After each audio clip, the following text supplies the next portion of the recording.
자, 오늘 함께 읽은 이 신명기 19장은 굉장히 독특한 이 제도에 대해서 소개하고 있습니다. 여러분들 도피성 들어보셨나요? 도피성, 들어보셨죠? 뭔가 도망간다, 피할 수 있다. 이곳이 이제 도피성이라는 제도인데, 이 도피성은요, 이스라엘에 몇 개가 있었을까요? 몇 개가 있었을까요? 6개가 있습니다. 좋아요, 성빈이. 자, 6개가 있는 이유가 있어요. 왜냐하면 이스라엘 전역에 이 골고루 6개가 포진되어 있어서 누구라도 어느 지역에서라도 하루 안에 도달할 수 있도록 그 구역 섹터마다 성읍을 배치하다 보니 6개면 충분하겠다 해서 6개로 이 도피성을 지정하게 됩니다. 이 도피성은 여러분들이 아시는 것처럼 이 살인자들이 특별히 부지 중에, 그러니까 과실치사 같은 거죠. 부지 중에 살인한 사람들이 억울함으로 인해서 복수를 당하지 않기 위해서 피할 수 있는 곳이 바로 이 도피성입니다. 여러분, 오늘날에도 이런 도피성이라는 제도가 있으면 그 도피성에 정말 많은 사람들이 넘쳐날 것 같지 않습니까? 오늘날도 억울하거나 실수로 고통받는 사람들이 참 많이 있기 때문이죠. 도피성은 우리가 지금 들어도 굉장히 독특한 제도입니다. 그럼 왜 성경에서는 왜 이런 독특한 제도인 도피성이라는 제도를 만들게 됐을까요? 왜냐하면 당시의 사람들의 생각은 이 사람을 살리는 이 방법이 아닌 이 당시 사람들의 사고관은 사람을 죽이는 방법으로 작동했거든요. 이게 무슨 말이냐면 이 당시에 통용되던 법은 이 동해보복법입니다. 어렵죠. 동해보복법, 쉽게 말하면 같은 피해로 복수한다. 좀 이해가 쉽죠? 동해보복법, 그러니까 우리나라 속담에서 눈에는 눈, 이에는 예, 이것과 똑같은 이 로직으로 작동하는 법이 이 동해보복법입니다. 굉장히 심플하죠. 그리고 굉장히 직관적이죠. 그런데 이 법은 굉장히 합리적으로 보이지만 여러분, 이거 굉장히 이상적입니다. 왜 그럴까요? 뭐 눈 멀게 쓰면 그대로 눈 멀게 해준 가장 깔끔하고 합리적인 방법이 아닐까요? 근데 이게 굉장히 이상적이에요. 왜냐하면 여러분, 사람들은 자신이 받은 피해만큼 똑같이 그대로 갚아주고 싶어 합니까? 좋아요. 반응해 주셔서 감사합니다. 우리 마음에 그런 마음이 있잖아요. 내가 한 대 맞았으면 이렇게 2대를 때려주고 싶은 마음. 옛날에 여러분들 뭐 이렇게 학교에서 꿀밤 때리기 해보셨나요? 내가 한 대 맞으면은 이걸로 때려주고 싶잖아요, 그렇죠? 이걸로 빡 해가지고 여기에 딱 그 아름다운 선명한 이 그리스도의 보혈이 딱 묻어나올 수 있도록 그렇게 체크해주고 싶잖아요, 그렇죠? 이 사람의 마음이 그렇다는 거예요. 그래서 그 당시에 이 동해보복법이 온전하게 성립이 되지 않았습니다. 나에게 해를 가한 사람을 죽이는 일이 부지기수였고요. 나를 죽였던 사람들의 그 가족을 멸해버리는 이런 끔찍한 일들이 굉장히 많았다는 거예요. 여러분도 한번 잘 생각해 보세요. 회사를 다니다가 안타깝지만 내가 이렇게 실명하거나 뭐 다리를 잃거나 손가락 하나를 못 쓰게 됐다고 가정을 해봅시다. 그래서 회사에서 뭐 보상을 해주겠다고, 앞으로 당신은 회사가 뭐 3년간 고용할 예정이었으니 그냥 그거 연봉 다 해가지고 줄 테니까 이걸로 그냥 보상하고 그냥 사직 처리하겠습니다. 여러분, 그거 이런 보상금으로 합당하다고 생각할 수 있겠습니까? 못하겠죠. 평생 나는 이걸 짐을 지고 살아야 되는데 어떻게 이걸로 다 만족을 하겠냐? 근로계약서에 선 근로 기한만 보장해 준다고 하면 그게 아무리 같은 법리적으로 해석이 가능하다 할지라도 우리는 그것에 대해서 만족할 수 있는 사람이 아무도 없을 거란 말이죠. 왜냐하면 사람들은 이 고통에 대해서, 이 피해받는 것에 대해서 지극히 이 자기 중심적이기 때문입니다. 어떻다고요? 자기 중심적이기 때문이에요. 그래서 무엇을 더 해준다 할지라도 덜 해준다 할지라도, 그래서 내가 이것을 더 채워준다 할지라도 우리는 이것에 대해서 절대로 만족할 수 없는 그런 상황이 된다는 거예요. 이것이 여러분 두 글자로 뭐라고 하죠? 내가 받은 것보다 더 갚아주겠다. 모니터 조금만 부탁드립니다. 이게 바로 복수라고 하는 거죠. 복수. 그래서 이 동해보복법은 당시에 수많은 복수와 악순환을 창출했습니다. 이 당시의 이 법으로서는 굉장히 탁월한 법이었거든요. 이 당시에 뭐 도덕, 뭐 윤리 이런 거 제일 쉽게 시대가 아니었기 때문에 굉장히 심플하고 세련된 법이었습니다. 그런데 한 가지를 간과했죠. 무엇을? 이 사람 속아내는 이 지독한 이 자기 중심성을 간과하게 된 거예요. 사람들은 자신이 받은 피해보다 더 많은 걸 쏟아 부어주고 싶어하는 것이 우리들의 간사한 마음이기 때문이죠. 여러분, 우리의 본성도 그렇잖아요. 화목하기 어려운 이기심들이 우리 가운데 있죠. 나에게 피해받은 것보다 더 갚아주고 싶어하는 그런 모종의 이 묘한 복수심들, 그리고 우리 마음속에 있는 지독한 자기 중심성 등, 이것 때문에 나 자신을 지키고 서로를 지키고 공동체를 지킬 이 우리의 도피성이 우리에게도 필요한 것입니다. 그렇다면 도피성이 왜 우리에게 필요한지 알았다면 도피성은 우리에게 어떤 유익을 주고 어떤 유익을 베풀어 줄 수 있는지 한번 살펴보도록 하겠습니다. 그 전에 이 도피성의 대상자가 누군지 살피는 게 굉장히 중요해요. 자, 우리 4절 5절 말씀 같이 한번 읽어보도록 할까요? 4절 5절 함께 읽습니다. 시작. 살인자가 그리로 도피하여 살만한 경우는 이러한 곳 누구든지 본래 원한이 없이 부지 중에 그의 이웃이 죽인 일, 가령 사람이 그 이웃과 함께 벌목하러 살림에 들어가서 손에 도끼를 들고 벌목하려고 할 때 찍은 도끼가 자루에서 빠져 그의 이웃을 맞춰 그를 죽게 함과 같은 것이라. 이런 사람은 그 성읍 중 하나로 도피하여 생명을 보존할 것이니라. 도피적인 대상자가 누구라고 했어요? 부지 중에 살인한 자죠. 어떤 무조건 모든 살인자를 품어주는 게 아니라 이 부지 중에 살인한 자. 이런 부지 중에 살인했다는 말이 무슨 말이죠? 부지 중, 실수로 사람을 죽였다는 거죠. 여기서 우리가 잘 이해됩니다. 모든 악인들을 다 용납하고 품으라는 게 절대 아닙니다. 그 악에 대해서 우리의 정의심을 발휘할 때도 분명히 필요해요. 근데 여기서 말하는 것은 이 부지 중에 실수한 사람들을 우리가 품어낼 수 있어야 한다는 거예요. 자, 여기서 실수라는 것은요, 여러분들 누구나 할 수 있는 겁니다. 그렇죠? 여기서 실수 안 하신 분 계신가요? 손 한번 들어보실까요? 그래, 없으실 줄 알았습니다. 아무도 우리는 실수한 사람이 없죠. 왜냐하면 우리는 온전하고 완벽하지 않기 때문에, 그리고 이미 우리는 성경에서 이 죄인이라는 프레임 안에 우리는 갇혀 사는 사람들이기 때문에 우리가 이 성화를 이루어가는 과정에서도 숱한 실수를 한다는 말이죠. 그래서 우리가 실수를 하기 때문에 우리가 이 복수에 대해서 꿈꾸게 된다면 우리의 삶에서도, 내 삶의 영역에서도 복수가 복수를 부르는 그 삶을 살아갈 수밖에 없다는 겁니다. 제가 한 아프리카 선교사님이 이런 얘기를 조금 해주시더라고요. 하울링 나는데 조금만 줄여주시면 감사하겠습니다. 아프리카를 선교사 다녀오신 선교사님이 이런 얘기를 해주셨는데, 이 아프리카에 수많은 부족이 있잖아요. 그리고 아프리카 사람들이 굉장히 많이 분쟁이 많잖아요. 그래서 왜 이 분쟁들이 끊어지지 않느냐, 이것에 대해서 굉장히 전 듣고 굉장히 한 번에 이해했어요. 그 역사가 굉장히 깊다는 거예요. 아프리카는 지금도 부족 단위로 사는 사람들이 많잖아요. 그래서 부족 단위로 이제 수렵하고 사냥을 하며 살던 그 사람들끼리 이제 살다 보면 여러분들 이 울창한 밀림과 이 넓은 평원에 이 부족의 경계를 정확하게 지을 수 있어요? 뭐 짓는다고 해도 그게 뚜렷하지 않죠. 그러다 보니까 사냥을 하다가 실수로 그 이제 쫓던 사냥감이 힘이 다 빠졌는데 이 저 선을 넘어가면 다른 부족이야. 여러분들 안 쫓아갈 수 있겠어요? 100m만 더 따라가면 잡을 수 있는데 저는 갔을 것 같아요. 처자식이 굶고 있는데 저 위험을 무릅쓰고 갔을 겁니다. 또 뭐 독화살을 쓴다든지 그 당시 무기도 좋지 않았기 때문에 뭔가 독화살을 맞아도 여기서 죽지 않고 어디서 죽을까요? 옆 마을에서 죽는다는 거죠. 근데 독화살은 내가 맞췄어. 짐승은 저기서 죽었어. 그럼 누가 잡은 거예요? 내가 잡았는데 내게 아니잖아요. 그러니까 이런 해석의 차이 때문에 이 경계가 굉장히 허술하게 관리가 됐다라고 해요. 이게 사이가 좋을 때 괜찮은데 진짜 가난하고 기근이 들 때 어떤 상황이 될까요?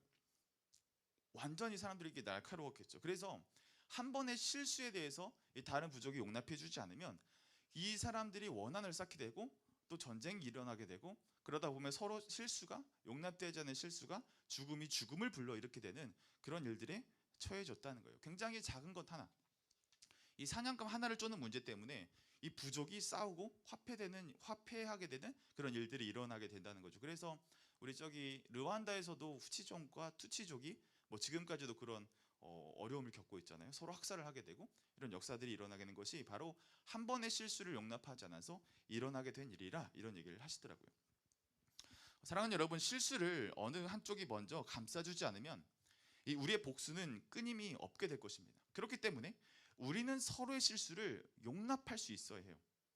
서로의 실수를 우리가 보듬을 수 있어야 합니다. 왜냐하면 나도 실수할 수 있기 때문에. 그래서 그들의 실수를 내가 보듬고 이해하지 못한다면 나 또한 그들에게 이해받지 못하는 그런 일들이 일어나게 되는 거예요. 그럼 우리 공동체 안에도, 우리가 살아가는 캠퍼스와 직장에서도 내 실수가 어떤 복수를 부르고 또 그 복수가 복수를 부르게 되는 이 정글의 밀림과 같은, 지금 아프리카와 같은 이런 혼돈의 카오스가 우리 삶에 펼쳐지게, 우리 공동체와 우리 가정에 펼쳐질 수 있다는 것이죠. 여러분, 제 약점이자 강점이 뭐냐면 이해가 되면 굉장히 인정이 빠르다는 거거든요.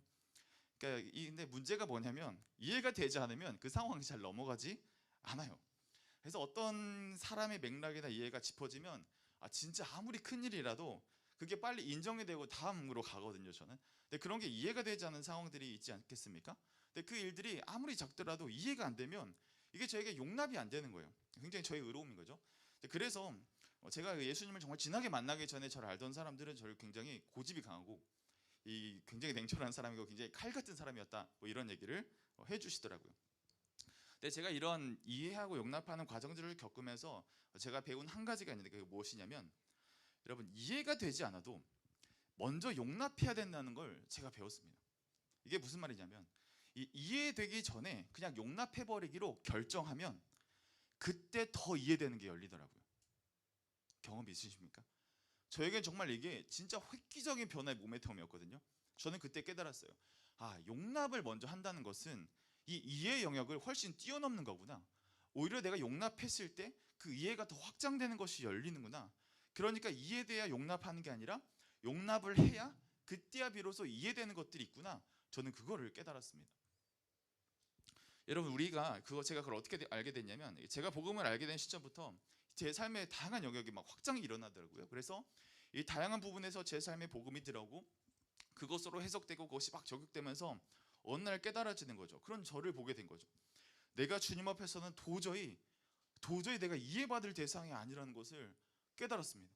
그런데 우리 주님은 그런 나를 이해하기보다 나에게 먼저 다가오셔서 저를 용납해 주셨던 거죠. 그분 때문에 내가 여기 있다는 것을 저는 그때 깨닫게 된 겁니다. 나도 사람들을 뭔가 이해해서 수긍이 될 만해서 그렇게 용납하겠다가 아니라 용납한 후에 내가 그들을 이해할 수 있어야 하는구나. 그게 그 지점에서 깨달아지더라고요. 그래서 먼저 용납하게 되니 용납을 해놓고 보니 그때 더 보여지는 이해되는 것들이 생기더라고요. 이 용납되기 전에는 절대 보이지 않았거든요. 근데 먼저 용납을 하고 나니까 이해되는 것들이 더 열리는 걸 보게 됩니다. 이래서 용납을 먼저 해야 되는 거구나. 그래서 주님이 우리에게 먼저 사랑하셨구나. 그때 그 지점에서 저는 그것을 깨달았습니다. 또한 그렇게 먼저 용납을 해주니 어떤 일들이 일어났는지 아세요? 제가 실수하고 저도 잘못 판단하고 저에게도 도피성이 필요한 순간이 있지 않았겠습니까? 근데 그럴 때마다 함께하는 공동체가 저희 도피성이 되어주더라고요. 그래서 앞서서 저를 변호해주는 사람들이 생겼습니다. 대학을 다닐 때 여러 오해에 휘말려서 어려움을 겪은 적이 있었는데, 그때 선배들이 영광이 그런 사람 아니야. 우리 형 그런 형 아니야. 영광이 오빠 그런 오빠 아니에요. 이렇게 저를 앞서서 보이지 않는 곳에서 변호를 해주는 사람들이 생기더라고요. 그러니까 저의 도피성이 되어졌던 거죠. 사랑하는 여러분, 우리 주변에 실수하는 사람들이 있잖아요, 그렇죠? 그것이 우리의 함께하는 동역자일 수도 있고 어떤 직장의 동료일 수도 있고요. 또 평생에 걸쳐 나에게 많은 실수를 남긴 어쩌면 우리 부모님이 될 수도 있고요. 그리고 주변에 나에게 많이 실수하는 사람들이 있잖아요, 그렇죠? 여러분, 그 사람들 우리가 다 사실 이해할 수 없거든요. 평생을 들여도 그들을 절대로 우리가 이해할 수 없습니다. 왜냐하면 우리는 그들의 입장이 아니기 때문에 절대 그들을 이해할 수가 없어요. 사회생활을 해가시면 더 많이 느끼시게 될 겁니다. 그래서 우리가 그들을 다 품어낼 수 없기 때문에 그래서 우리가 무엇을 먼저 해야 돼요?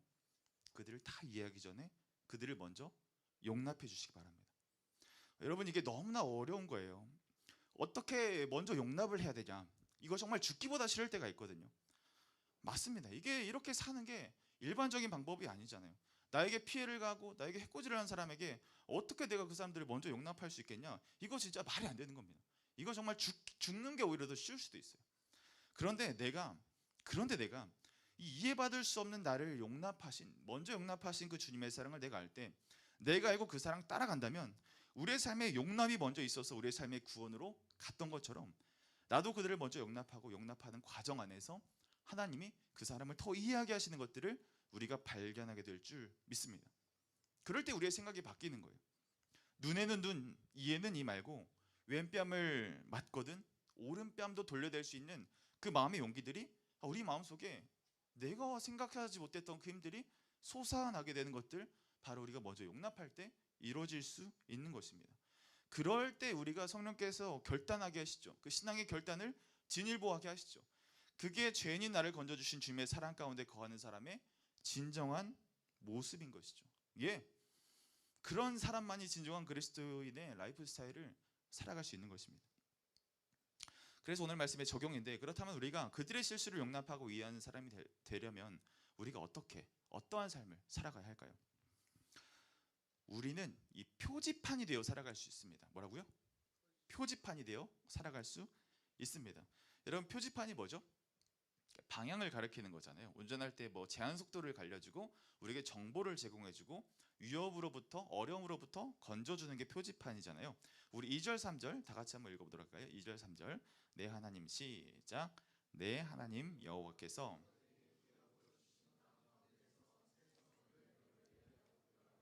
내 하나님 여호와께서 내게 기업으로 주시는 땅 전체를 세 구역으로 나누어 길을 닫고 모든 살인자를 그 성읍으로 도피하게 하라. 우리 2절 말씀에서 세 성읍을 구별해서 이것은 도피성을 명확하게 지정하고 사람들이 쉽게 찾을 수 있도록 무엇을 하라라고 얘기해요? 구별하라, 구분 지어주라. 이게 원어로 보면 뭔가 고지하다, 알려주다 이거거든요. 그래서 영어로 사인이 뭐죠? 서명입니까? 표지판, 알려주는 것, 경고하는 것. 이것을 구별하라라는 것은 우리에게 그것들을 보여줄 수 있는 사람이 되라고 우리에게 요청하시는 겁니다. 3절에 보시면 또 길을 닦으라고 말하고 있죠. 도피성으로 가는 길을 잘 정비하라고 합니다. 해마다 모든 지파 사람들이 나와서 그 길을 닦고 정비하고 다듬어요. 왜? 도망가는 사람이 혹여나 돌뿌리에 걸려 넘어질까? 다급히 도망가다 풀뿌리에 걸려 넘어지지 않을까? 그런 일이 없도록 길을 정비하라는 거예요. 누가 봐도 저 길이 도피성이구나, 그 길을 알 수 있도록 계속해서 매해마다 정비하라는 거죠. 2절에 구별하라는 것을 다시 볼게요. 표지판과 같이 알려주라, 이 말을 말하는 겁니다. 3절은 다시 길을 정비하라. 여러분, 하나님은 우리를 먼저 용납하시고 실수를 품는 자라 부르시면서 그 삶을 무엇이라고 부르냐? 너희들이 표지판이 되어라. 너희가 그 길을 예비하고 닦아주는 너희들이 그 맑은 길이 되어라, 우리에게 요청하시는 것입니다. 그 길을 잘 정비하고 길을 잘 가리키는 표지판과 같이 우리들을 그런 삶으로 하나님께서 부르셨다는 거예요. 우리는 그것을 알리는 사람이 되어야 합니다. 여러분, 표지판이 된다는 것은 무슨 의미입니까? 눈에 잘 띄어야 된다는 거죠. 제가 새벽에 주하나 이렇게 오다 보면 굉장히 눈에 잘 띄시는 한 분이 등장합니다. 누구냐면 환경미화원이신데 이 조끼에 본 사람들 계실 거예요. 조끼에 이 반짝이는 LED가 엄청 많이 박혀 있는 조끼를 들고 청소를 하고 계십니다. 그러면 저 400m 앞에서도 그 사람이 보여요. 굉장히 눈에 잘 띄죠. 형광조끼 입고 있죠. 눈에 잘 띄는 사람. 여러분, 표지판이라는 것은 굉장히 독특하고 특출나서 눈에 띌 수밖에 없는 사람이 바로 이 표지판의 역할과 기능인 것이죠. 제가 오늘 설교한다고 서 있지만 여러분, 제가 이 갈색 말고 막 반짝이 같은 거, 그 트로트 임영웅 입는 그런 거 반짝이 입고 여기 서면 여러분 굉장히 눈에 잘 띄겠죠. 굉장히 우습기도 하겠고, 와, 막 그 왜 설교에 집중이 안 되고 그 의상에 더 집중이 갈 거란 말이죠. 일반적이지 않은 거잖아요. 여러분들 이 성경에서 일반적이지 않는 삶을 무엇이라고 하냐면, 우리 예전에 배강 목사님께서도 설교하셨는데 이러한 삶을, 평범한 삶을 이겨낸 비범한 삶이라고 우리는 이야기할 수 있습니다. 하나님은 우리를 일반적이지 않는 비범함으로 우리의 표지판이 되는 인생으로 우리를 불러주신 거예요. 우리에게 어떤 비범함이 있어야겠습니까? 이 정돈된 거룩함으로, 이 거룩이 여기 있다라고 가리킬 수 있는 표지판이 우리가 되어야겠죠. 또 높은 이 도덕과 윤리 수준으로 남들이 선택하지 않은 것들에 대해서 남보다 다른 선택들을 우리가 해내는 사람이 여기 있다 가리킬 수 있는 표지판이 되어야겠죠. 그리고 용납하는 것, 넘기지 못하는 것들, 우리가 품어내지 못하는 것들을 세상 사람들은 그렇게 할지 못할다 할지라도 나는 그 삶을 살아갈 수 있어야 하는 거죠. 그리고 때론 희생으로 죽기를 거부할 때 내가 죽을 수 있어야 합니다. 그렇게 살아가는 사람들을 하나님은 성도라고 부르시고요, 그가 교회가 되는 것이죠. 그를 통해 사람들이 진짜 도피성이 있다는 것을 표지판이 된 나를 통해서 사람들이 알게끔 해줘야 될 사명이 우리 가운데 있는 거예요. 사람들이 내가 잘 닦은 길이 되고 내가 표지판이 되어져서 교회가 무엇인지 나를 통해 배우게 하는 그 삶, 하나님은 그 삶을 우리를 부르셨습니다. 그를 위해 우리를 먼저 수많은 죄와 실수로부터 나를 먼저 용납하신, 그 용납하고 감사한 일들을 통해서 우리 또한 이 그들을 감싸고 실수를 용납하는 자로 주님은 우리를 부르시고 계시는 것이죠. 그래서 이 땅에서도 여전히 피할 곳이 있다, 이 땅에서도 여전히 우리가 함께 거할 교회가 있다, 그것들을 가리키는 표지판이 우리가 되어야 된다라고 주님 이 시간 이 말씀을 통해 우리에게 도전하고 계시는 것입니다. 오늘 말씀을 마무리하겠습니다. 여러분, 사람들은 누구나 실수를 합니다. 그렇게 얼마나 많은 실수를 품어주느냐, 이것이 우리에게 맡기신 이 용납을 입은 자의 사명인 것이죠. 내가 먼저 주님께 피했고 주님이 나를 먼저 용납하신 자라는 것을 우리가 알았다면 우리 또한 그런 도피성이 되어야 하는 것입니다. 그러니 잘 정돈된 길목과 복음을 드러내는 표지판이 되시기를 주님의 이름으로 소망합니다.